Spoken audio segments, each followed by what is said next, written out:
கிருஷ்ணர் பகவத்கீதையில சொல்ற மாதிரி தான், கிருஷ்ணருக்கு யாருக்கு பிடிக்கும்னு ஒரு கேட்கும் பொழுது எனக்கு ஞானிகளைத்தான் மிகவும் பிடிக்கும் அப்படின்னு சொல்லியிருக்காரு.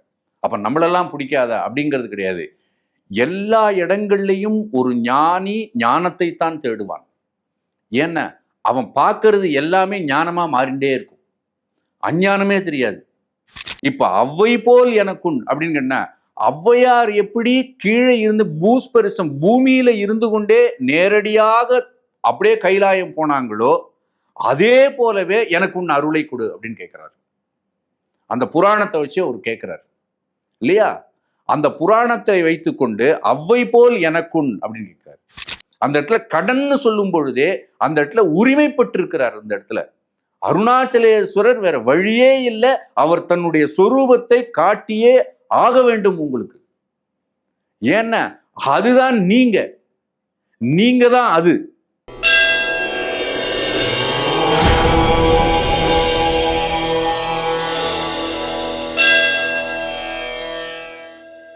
தெய்வத்தமிழ் டிவி நேயர்களுக்கு என்னுடைய அன்பான வணக்கங்கள். பகவான் ஸ்ரீ ரமண மகரிஷிகள் அருளிய அக்ஷரமண மாலை பாடல்களை தொடர்ந்து பார்த்து கொண்டு வருகிறோம். இப்பொழுது அவ்வை போல் எனக்குன் அருளை தந்தனை ஆளுவது உன் கடன் அருணாச்சலா அப்படிங்கிற பாடலை பார்க்கிறோம். அதாவது பொதுவாகவே ஒரு பக்தன் அவங்கள மாதிரி எனக்கு அருள் பண்ண மாட்டியான்னு தான் பாடுவான். ஏன்னா என்னை மட்டும் இந்த நிலையில வச்சுட்டு இருக்கே, அவங்களெல்லாம் வேற வேற இடத்த வேற வேறு ஸ்திதியில் வேறு வேறு நிலைகளை ஏற்றி விட்டிருக்கிறாயே என்பது பொதுவாகவே ஒரு பக்தனுடைய கூற்று. ஒரு பக்தன் அப்படி தான் இருப்பான்.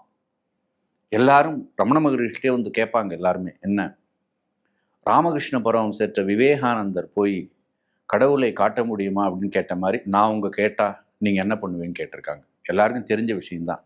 கேட்பது விவேகானந்தராக இருந்தால் நானும் காட்டுகிறேன்னு அவர் பதில் சொல்லியிருக்கார் ஒரு இடத்துல. அதுபோல ஒருத்தரை காட்டி என்ன வேற வழியே இல்லை அந்த இடத்துல. இன்னொருத்தர் பகவான் அடைஞ்சிருக்கார். சின்ன வயசுலேருந்து புராண கதைகளை ஏன் நம்ம கேட்குறோம் அப்படின்னா, இப்படி ஒரு நிலை இருக்குன்னு காட்டுறதுக்கு ஒருத்தருடைய சரித்திரம் வழியாக தான் கேட்க முடியும். ஏன் இதை விட இன்னொரு பெரிய உதாரணம் சொன்னோம்னா, ரமண மகரிஷிகளே மதுரையில் இருக்கும் பொழுது நாயன்மார்கள் சன்னதியெல்லாம் அப்படியே பார்த்துன்னு வரும்பொழுதே கண் கலங்கி அந்த இடத்துல அவரை அறியாமல் கண்ணீர் வழிஞ்சுட்டே இருந்தது.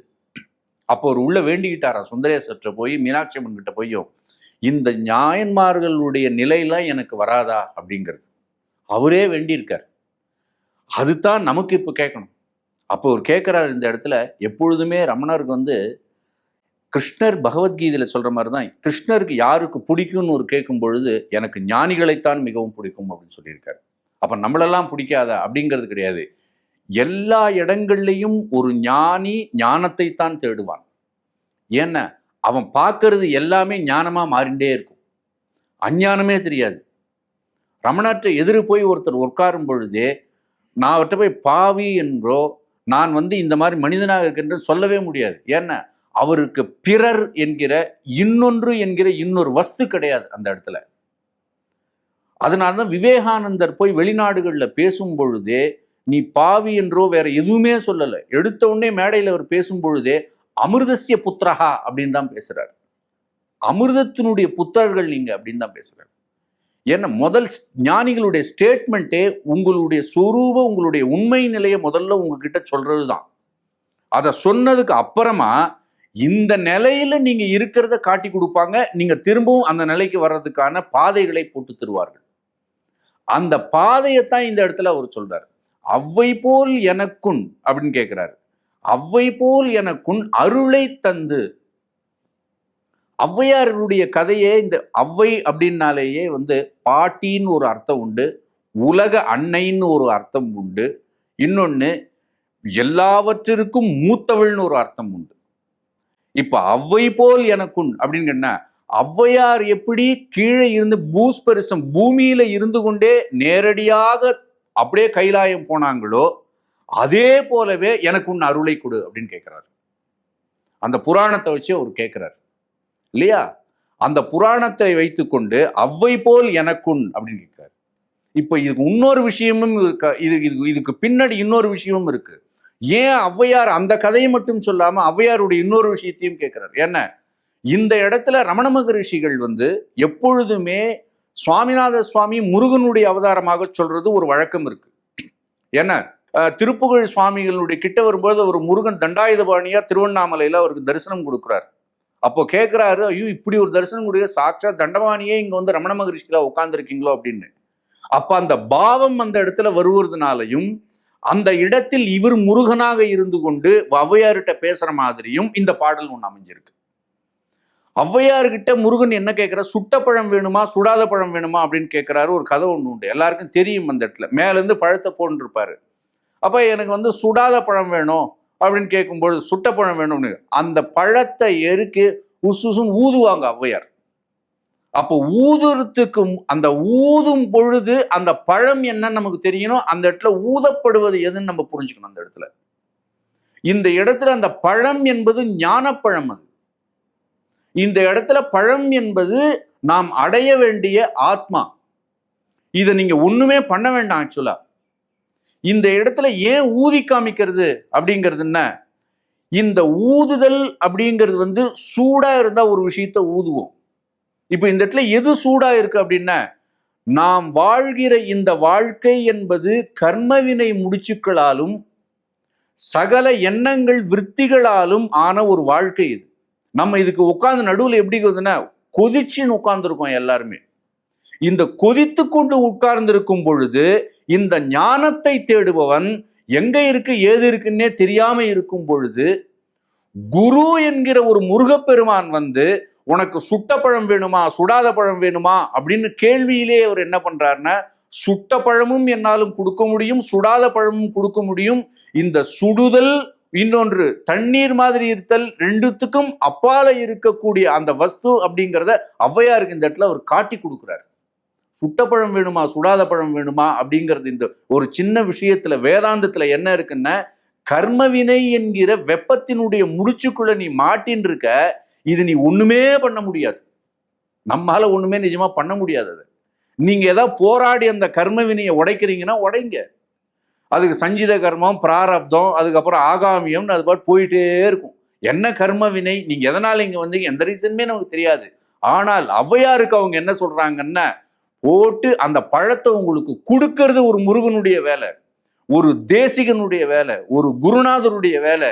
அதனால எப்படி ஔவையாருக்கு இந்த பழம் என்கிற ஞானத்தை காட்டி கொடுத்தாயோ அதுபோல எனக்கு உன்னுடைய கடன் ஒன்று இருக்கு, அதை நீ காட்டி கொடு அப்படின்னு கேட்கிறார்.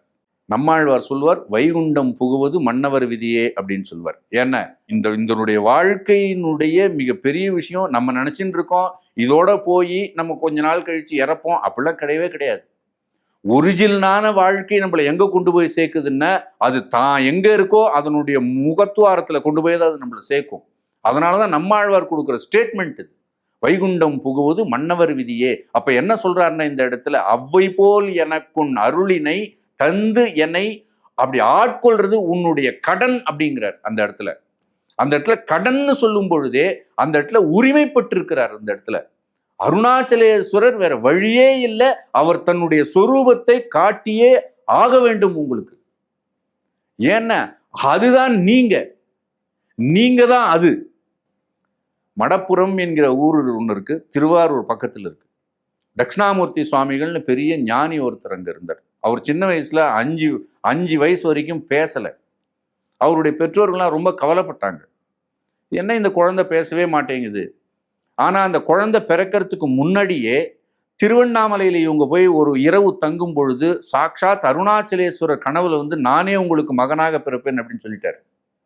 அதுக்கப்புறம் பிறந்ததுன்னா இப்படியும் சொன்ன அப்புறம் ஒரு 5 வயசு வரைக்கும் ஒரு குழந்தை பேசாம இருக்கேன்னு சொன்ன உடனேயே இவங்க கவலைப்பட்டுக்கிட்டே இருக்கும்போது வாசல்ல ஒரு பெரிய ஞானி ஒருத்தர் போறார். ஒரு பைராகி வேஷத்துல ஒரு ஞானி திடீர்னு வீட்டுக்குள்ள நுழையிறார். அந்த குழந்தைய பார்த்து பேசுறார். குழந்தைய பேசும்பொழுது என்ன பேசியிருக்கணும், சாதாரணமா இந்த குழந்தை பேசாத இல்லை நான் பேசும் நான் பார்க்கறேன் அப்படின்னு என்ன பேசினார்னா, நானே நீ நீயே நான் அப்படின்னு பேசுறாரு. குழந்தை நல்லா பேசுறது அப்படின்னு அது வரைக்கும் பேசுற அந்த குழந்தை அந்த ஞானியை பார்த்த உடனே நானே நீ நீயே நான். இந்த இடத்துலதான் அவ்வை போல் எனக்குன் இது உன்னுடைய கடன். இது எப்படின்னா, அருணாச்சலேஸ்வரர் நாம நேரடியா போய் உட்காரும் பொழுதோ, அல்லது ரமண மகரிஷிகள் என்கிற ஒரு ஞானி முன்னாடி நம்ம உட்காரும் பொழுதோ அவர் என்ன சொல்லுவார் அப்படின்னா, நீயே நான்னு சொல்லுவார், இல்ல நானே நீன்னு சொல்லுவார், நீதான் அந்த வஸ்துன்னு சொல்லுவார். இதுதான் உச்சகட்டமான ஒரு அனுகிரகம். எப்படி ஔவையாருக்கு முருகப்பெருமான் சொன்னாரோ, எப்படி ஔவையாருக்கு விநாயக பெருமானால் அருளப்பட்டதோ, அதுபோல இந்த இடத்துல அருணாச்சலேஸ்வரர் இது உன்னுடைய கடன் அப்படின்னு நமக்கு தீர்மானமா அந்த விஷயத்தை சொல்றார். அவ்வை போல் எனக்குன் அருளை தந்து என்னை ஆளுவது உன் கடன் அருணாச்சலா. இதான் இந்த பாடலுடைய விளக்கம்.